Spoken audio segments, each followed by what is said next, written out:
வணக்கம் ஃப்ரெண்ட்ஸ். நான் நல்லா இருக்கேன். நீங்கள் நல்லா இருக்கீங்களா? இது உங்கள் செண்டுமல்லி.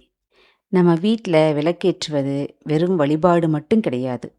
அது வீட்டிற்குள் நேர்மறை ஆற்றலை ஈர்க்கும் ஒரு அறிவியல் முறை. ஆனால் நம்ம சரியான முறையில் தான் தீபம் ஏற்றுறோமா? எந்த திசையில் ஏற்றினால் என்ன பலன்?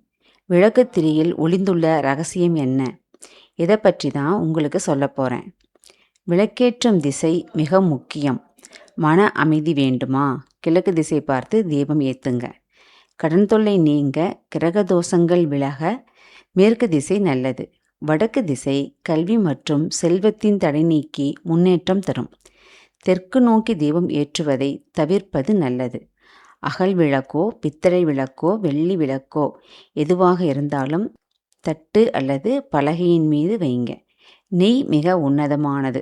அதற்கு அடுத்ததாக நல்லெண்ணெய் பயன்படுத்துவது வீட்டின் ஆரோக்கியத்திற்கும் அமைதிக்கும் நல்லது. ஒவ்வொரு திரிக்கும் பலன் இருக்கு. பஞ்சுத்திரி மன அமைதியை தரும். தாமரை தண்டு திரி முன்ஜென்ம பாவங்களை நீக்கும். மகாலட்சுமியின் அருளை பெற்றுத்தரும்.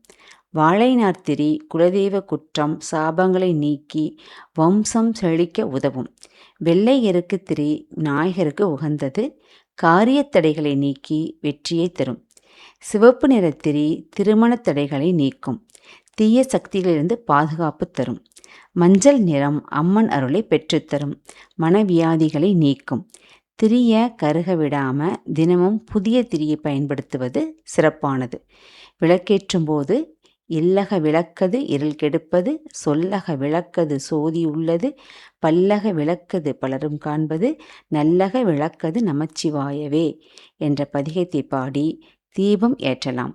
விளக்கெறிந்த வீடு வீணா போகாது அப்படின்னு பெரியவங்க சொல்லுவாங்க. காலை மாலை தீபம் ஏற்றுங்க. ஒரு தீபத்திலிருந்து மற்றொரு தீபத்தை ஏற்றுங்க. தீபத்தை தூய்மையான இடத்தில் வைங்க. தீபம் ஏற்றும்போது நேர்மறையான எண்ணத்துடன் இருங்க. தீபத்தின் ஒளி சுற்றுப்புறத்தை ஒளிரச் செய்கிறது.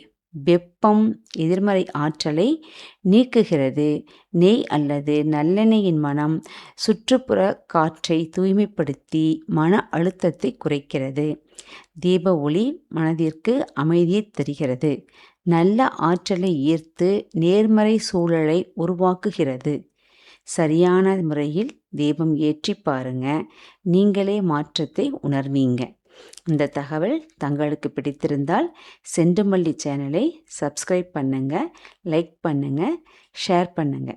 மீண்டும் ஒரு நல்ல தகவலுடன் சந்திக்கிறேன்.